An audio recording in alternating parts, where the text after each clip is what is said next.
Well, good morning, everyone. I'm Jan Erickson from Stepping Aside, and welcome to Somewhat Daily Tarot and Rune for the 11th day of July, 2019. Well, we're almost at the middle of the month. Summer is progressing, isn't it? I had to wash my hair this morning because I was up on one of the pond banks yesterday, and I was picking mullein flower. I'm doing another mullein oil. And I'm doing a triple strength one this time, and it's just going to take time. And the mullein is just now starting to flower, so I've been running around gathering, a couple flowers here and a couple flowers there. I don't have a whole lot of mullein anymore growing on the property, but at least not any that's in flower yet. But they're starting, and I found this one. It was just sitting up there, and I'm like, oh my God.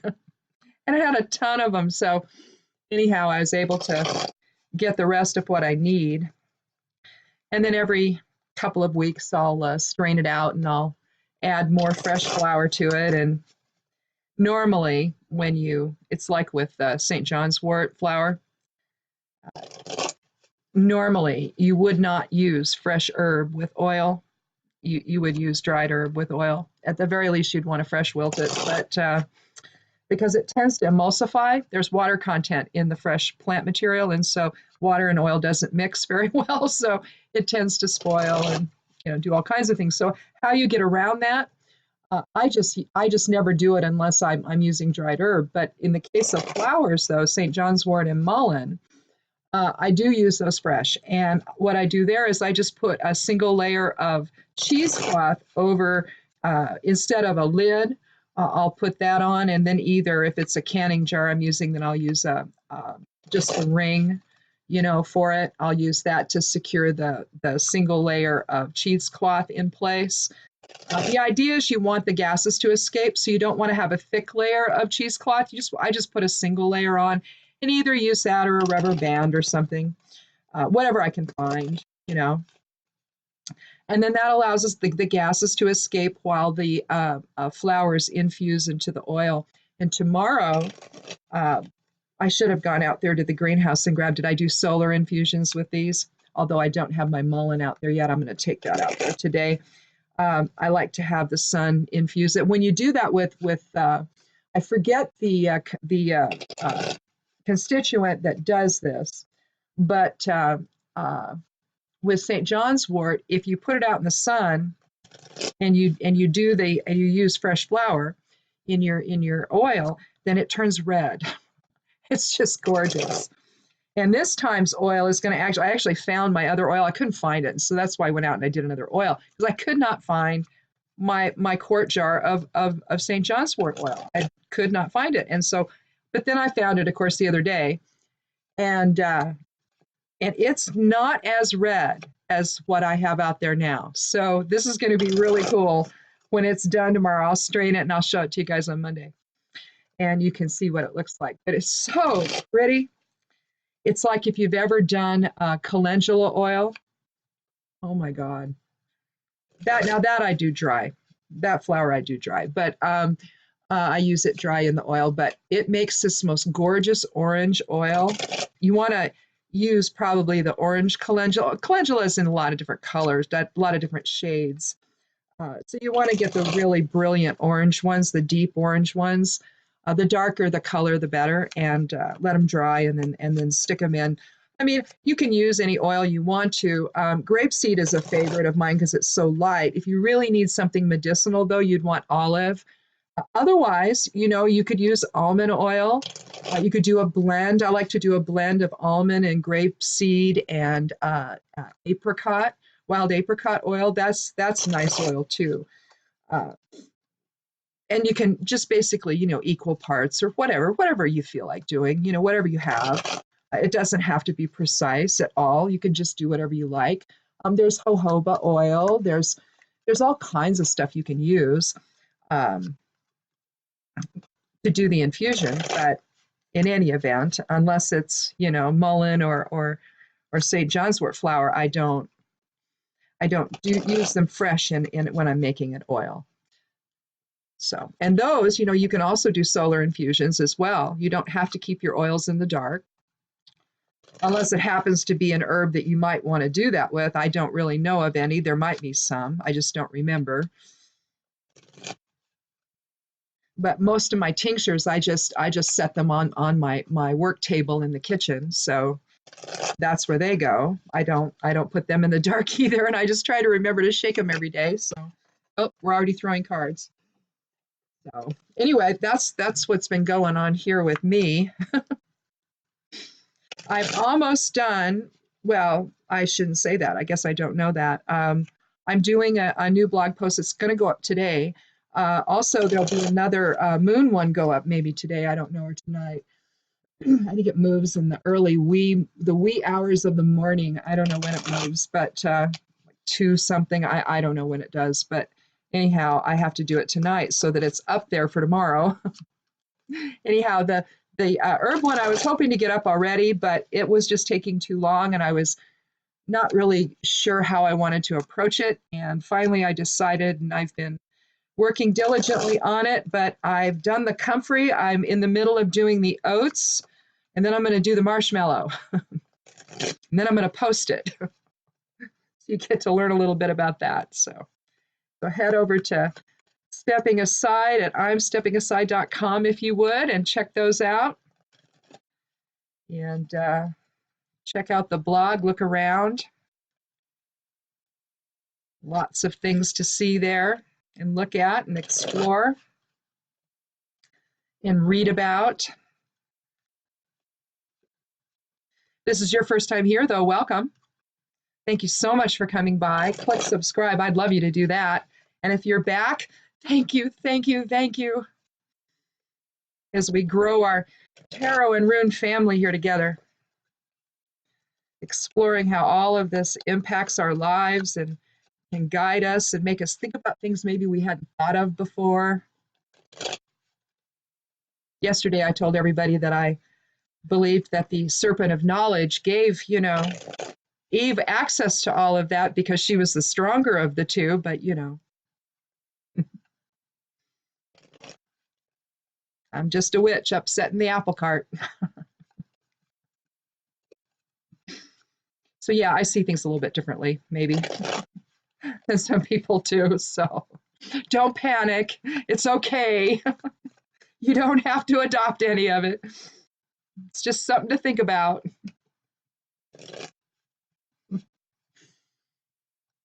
Anyhow, let's get started today with our first card. Now, I do this 4 days a week, so this is since it's Thursday, it's the 4th day of this. So just to kind of recap a little bit, I write all this stuff down. Basically, again, we're moving away from a self-oriented focus or service to self-focus, the way Law of One talks about. Law of One breaks it down into, service to self and service to others.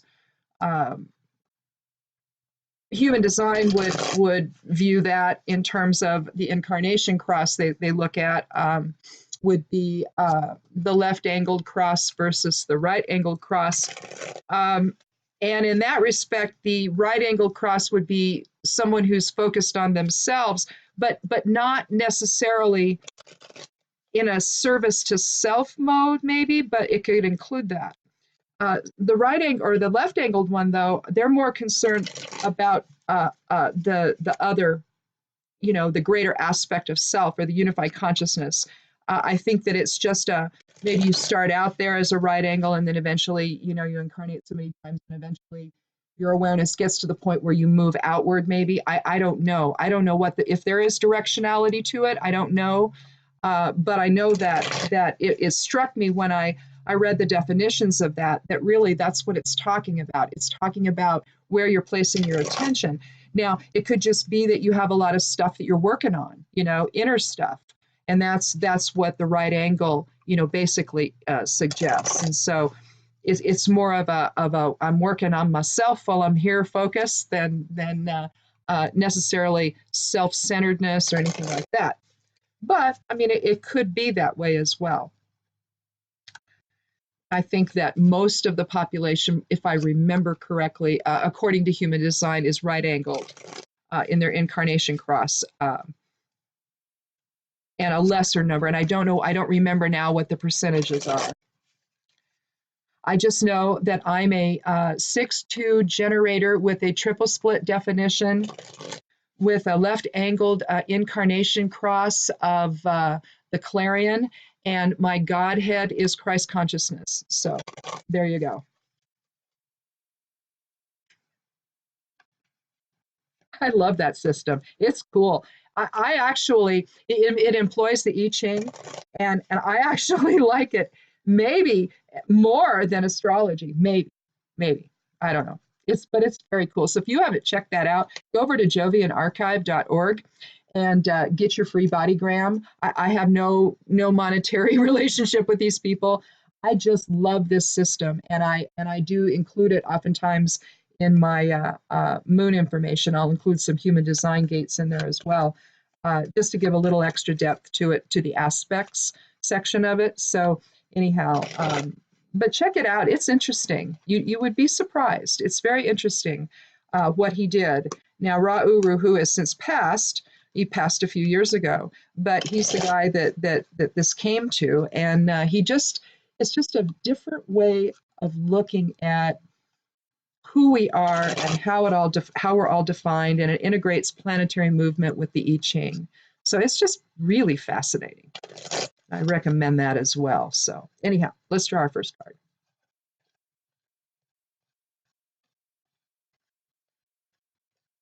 Otherwise, we'll be sitting here all day talking about stuff I'm interested in, and that's not what we're here for. So if I slip it in a little bit, that's one thing, but we're here to look at the cards and the runes. Anyhow, oh, well, we talked about this one. We referenced it yesterday, the Eight of Swords.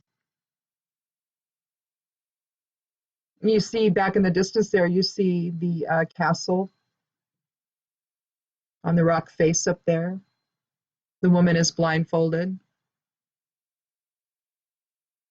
She's also bound. She's surrounded by swords. The scene appears bloody. She appears like she's been bloodied, basically, intellectually, too much coming in on her, bound by too many thoughts. Nothing is serving her. So she turns her back to everything she knows, everything she's thinking. And she brings everything into a still point, doesn't she, when she does this? She's getting out of the way of herself and the thoughts that are just surrounding her and she can't let go of. So in order to do it, she has to actually have some level of demarcation, doesn't she? Between, you can't just say, oh, well, I'm letting it go.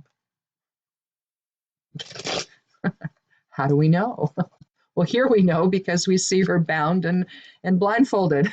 She's not looking at any of it. She's shutting down the noise. She's shutting out the chaos, shutting out the chatter, either from self or others. 8 is about strength.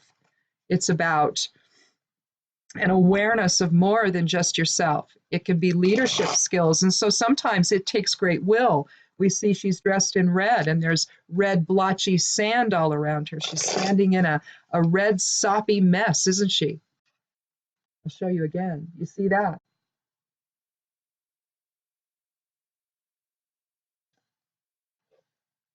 It's the refusal to look at it anymore, to be influenced anymore, either by self or others. We can talk ourselves into all kinds of things, can't we? All kinds of upset. I've said this before. I've said this in some of the things I've written. But, you have to, whenever I'm talking about empath stuff, you have to check in and say, okay, am I upset because I'm picking up on someone else's energy, someone else's emotion, someone else's thought pattern? Is that what I'm picking up on? And that's why suddenly I'm upset because I can't really think of any reason. I didn't take myself there. I didn't start thinking thoughts that then I got all upset about. So when you're trying to figure out whose stuff is it, whose energy is it, you kind of go through that, asking yourself, well, okay, I wasn't upset a few minutes ago. It's like suddenly I'll start to feel pain. And now I just know to ask my husband, are you having pain in your left hip? And he'll say, yes. Oh, thank you.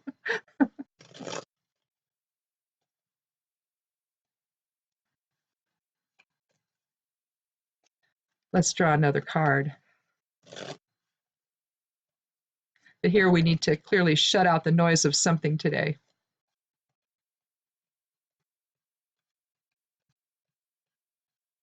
The other thing,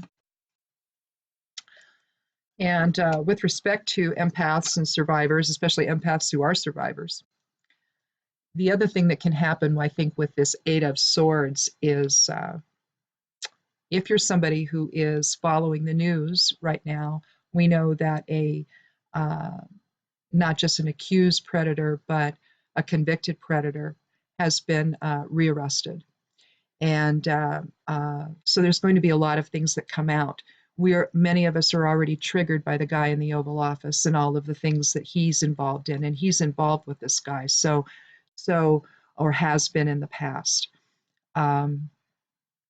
So for those of us that are easily triggered by this kind of stuff, even those of us that don't feel like we are, we might feel like the Eight of Swords right now, where we have to shut out the noise. We have to shut out all of this stuff that's coming in on us, because the swords can indicate triggers. So if this resonates that way for you, then allow yourself to shut out the world. Just do it. Take command, take control, and shut out the world. Your peace of mind matters more than anything else that's going on right now. It matters more than the idiot in the Oval Office. It matters more than his friends that all seem to be people who work for him, all seem to be these predatory individuals, whether it's someone who engages in spousal abuse or sex trafficking. There was what was it? Was it one of the states, one of the Oklahoma or someone? I don't want to, if it's not Oklahoma, I apologize, but the campaign chair was arrested or charged or something, or convicted or something for sex trafficking. I don't know if he just attracts these kind of degenerates because that's what he is. I don't know, but right now we're in a difficult moment if you're a survivor, because it just seems like it's coming in on us. And so if this card resonates with you in that regard, then go ahead and bind yourself up yourself. Bind your thoughts. Do whatever you have to do to keep yourself safe. Now, the next card that I drew, as I keep on shuffling and gabbing here, is the Four of Pentacles. And here we see the kingdom behind him. He's sitting on, well, not really a throne. He's sort of hunched over. His feet are on he's basically showing his wealth. I know someone that does this, especially people are coming to their home. The guy puts out everything, that he owns. Look at me, look at me. But basically, this is typically thought of as being miserly. Four is about foundation and structure and some kind of rhythmic balance, but at the same time, it can also be respite. It can be allowing the Four of Swords would be allowing respite and allowing your thoughts to settle. The Four of Cups is, getting stuck in your emotions. In a sense, there's a stuckness to it, but in another sense, it's just a structural pattern as well. So we can become stuck in that structural pattern, or we can recognize it and then, either make it work for us or we get stuck like this guy. In this case, he's hanging on to everything he owns. Now, maybe he needs to because of the needs of the kingdom, but he also has his back to the kingdom. So he doesn't seem all that particularly involved with it. He wears his money as a crown, basically. His wealth is a crown, as he hangs on for dear life to what he has.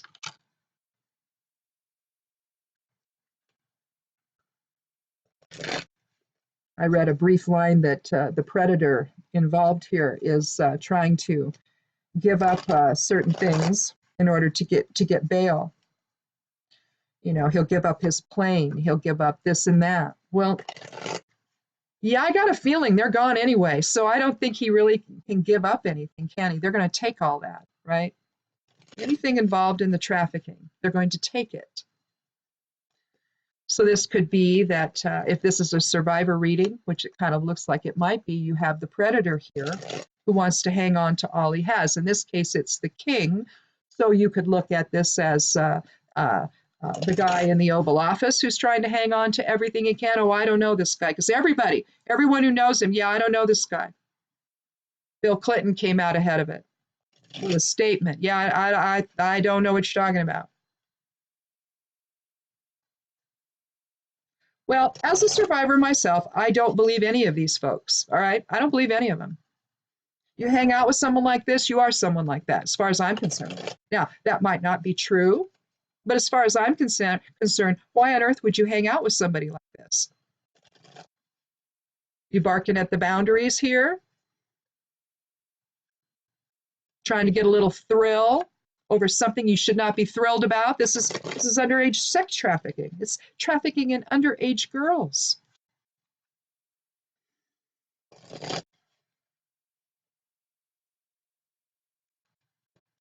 We have an 11-day. Here, so far, we have a 13 numerology. 11 is the master number, though, for illumination. So we're finding out some things, aren't we? We'll be finding out some things today, perhaps. Becoming aware of some truth. And again, if you need to take a step back, if you need to take a step away, if you're a survivor, do it. Go hide out. Nothing wrong with that. You have to take care of you. Right now, we're looking at a 13 structure, though. So again, that's 4 numerologically. Although I do consider the 13 as a master witch number, but that's just me. But here, with a structure of 4, or with a numerology of 4 and structure, foundation, that's being threatened, isn't it? Everyone's foundation is being threatened. Whatever delicate balance the survivor strikes to be able to function every single day. And believe me, it is a delicate balance. No matter how healed you are, it's still there. We have to be vigilant, don't we? Every single day. We are on alert every single day, especially now, with all the endless triggers. And then you've got the guy in the king and the 4 of Pentacles who's just going to hang on to everything he can now that he's about to lose everything.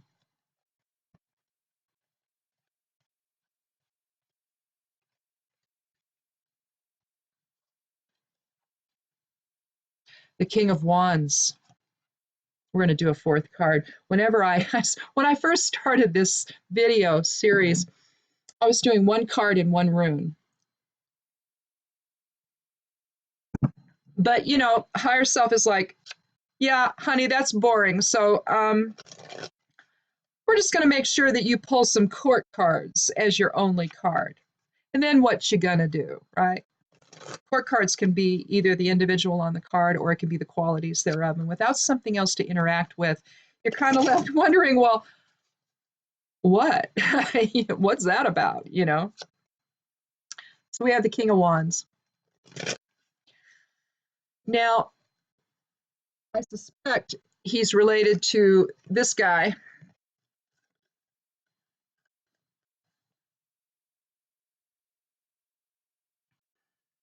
Our king's looking to the past, isn't he? He's got a staff in his hand and in his right hand for protection.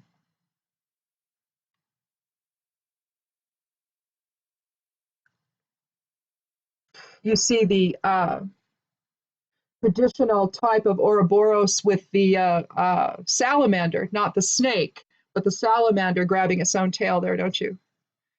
You see his little salamander there behind my finger. Oh, wait, wrong card. All right, there we go. Doing this backwards. You see the little salamander down there at the bottom above my finger there? That's the salamander is one of the elementals that is associated with the fire element. And what we have here, I forgot to turn the air on, and the heat from the candles is getting to me. Let me set that up there. Oh, it's another raven feather. Anyway, what we're dealing with here with the king is we're dealing with somebody who's dynamic. He can be authoritative, authoritarian. He can be compassionate. He can be reasonable. He can be someone who's very action oriented. But you know, he can also be very arrogant and protective of himself. Your kings have not really resolved the issue, I think, of service to self versus service to others. I think that when you get a king, maybe the King of Pentacles might be the only one who's really probably more along the lines of service to others. But with the King of Wands, you're likely talking about someone who's service to self. This is about him. And right now he's looking to the past to protect something, right? And here he's protecting his wealth. He's protecting his legacy. He's protecting all that he has. If it's all about him, well, you know, that makes sense, doesn't it? Let's do another card.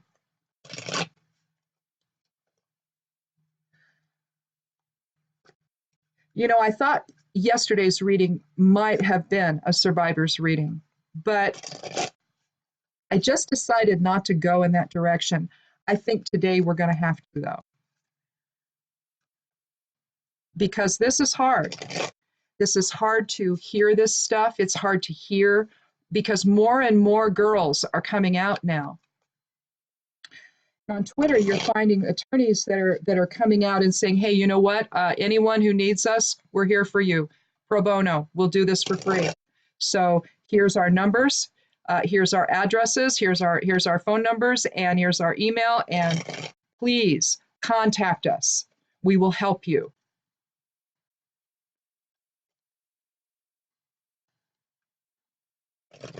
These aren't words survivors hear very often, you see. So thank you. Let's do one more card.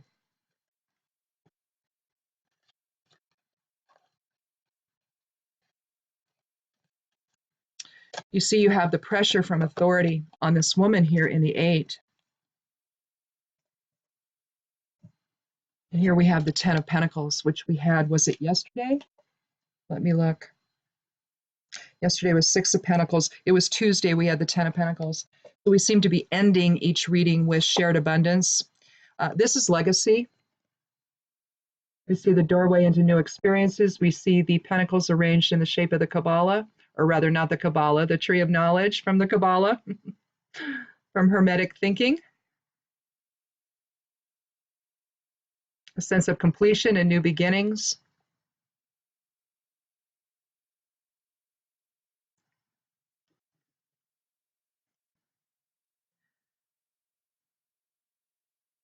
But in terms of legacy and new beginnings for this woman,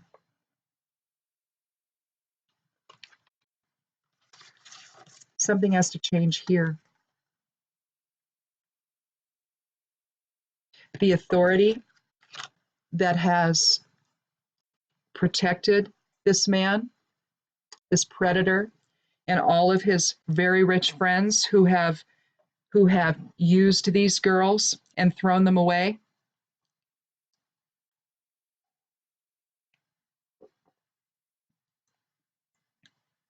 It's all sex trafficking. They want to, you hear the media refer to these girls as young women. They're not, they're girls. They're children. These are not prostitutes. These are sex trafficked children. And so we have to ask ourselves, in terms of the 10 of Pentacles, what kind of legacy do we leave behind? Do we leave behind this, where women and girls are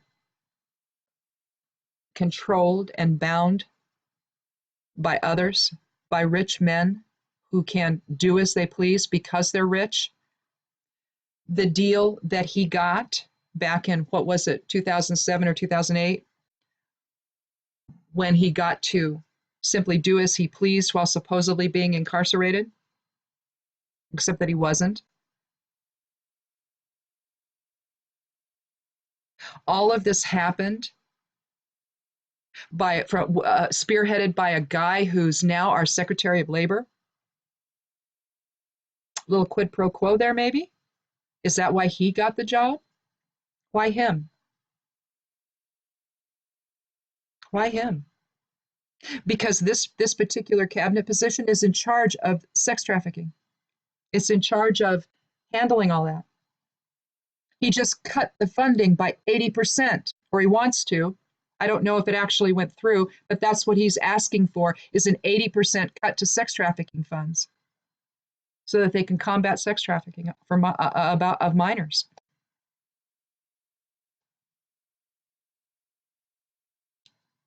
What will our legacy be? Rune. What will our legacy be? Will it be one that hurts and harms and destroys? Or will it be one that finds solutions so that we don't have to be bound anymore by the fear and the terror that we experience on a daily basis, especially now? Because I'm going to tell you right now, at least in my area, and I've seen video of men just losing it on the street and just all of a sudden going out and hitting women. They don't even know them. They're just walking down the street. Suddenly they turn around and they beat the crap out of some woman. They knock her to the ground. What is going on? I've seen this happen. Not that, but I've had to stop shopping in 2 different stores because of the way men interact with me, doing things that are so terrifying that you're like, oh my God. And I'm a black belt. So if I'm not going to shop there anymore, come on. You know, what is going on? The willow is the rune for today. The 16th rune of the Elder Futhark. It's a 7 energy, so about balancing spirit with the shadow side of self, basically. You can see the as above, so below nature of this rune. You can see the horizontal plane there in the center, and the as above, so below energy. It's a rune of the sun, so it's the rune of the higher self. The rune of will. It's going to take some of that, isn't it?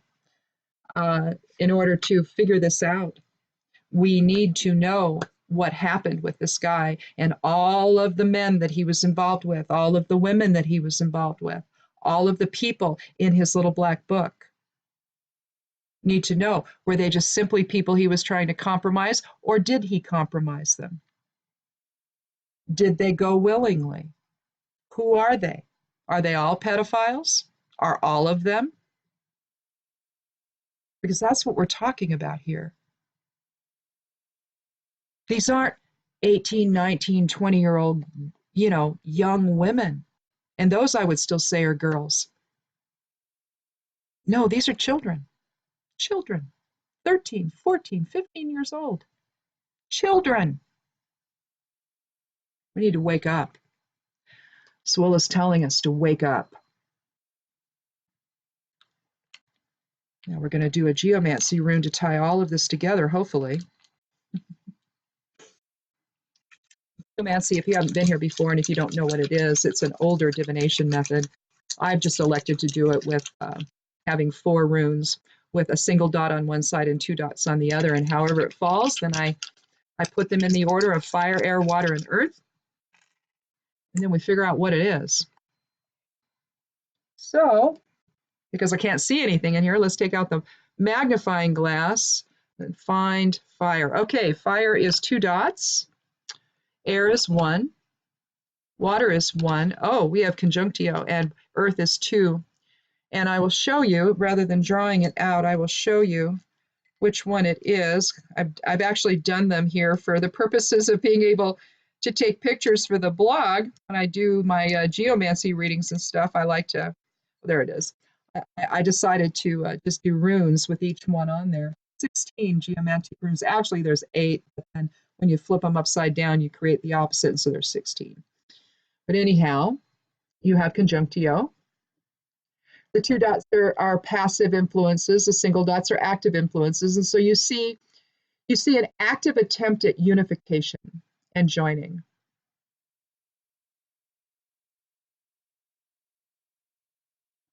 And I think that what this is suggesting is that we are all joining together in support of survivors, in support of at least the agreement that sexually assaulting young girls is not okay. To sex traffic them is not okay. To hand them off to your billionaire friends for whatever reason is not okay. And so now people are coming together, like the attorneys on Twitter saying, hey, we're here for you. I just read that Lisa Bloom has acquired, I don't know, 3 or 4 more other clients that have come forward. They are the SDNY is out there giving out their phone numbers, saying, look, call us if you've been hurt by this man, if you know anything at all, please call us. All of this was known before, but whatever arrangement was made was done so at the expense of those girls and anyone else that was harmed since. So we need to decide, what will our legacy be? But until then, if you're a survivor of any kind of abuse, no matter what it is, if you are someone who, and the other thing, if you're military, if you're a veteran, and you experience PTSD, this too may bother you.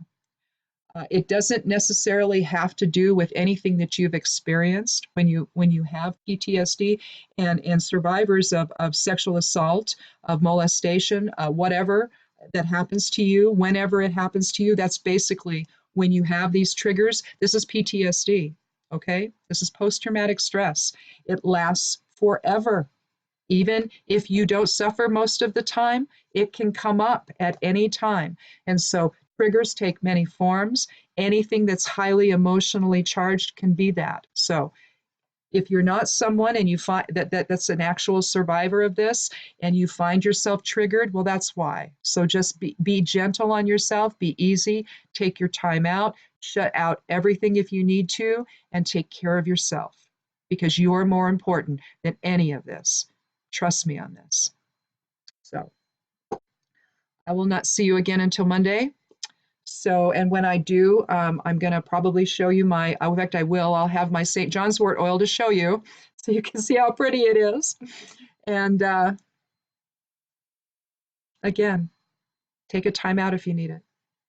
Be good to yourself, be good to one another, and blessed be.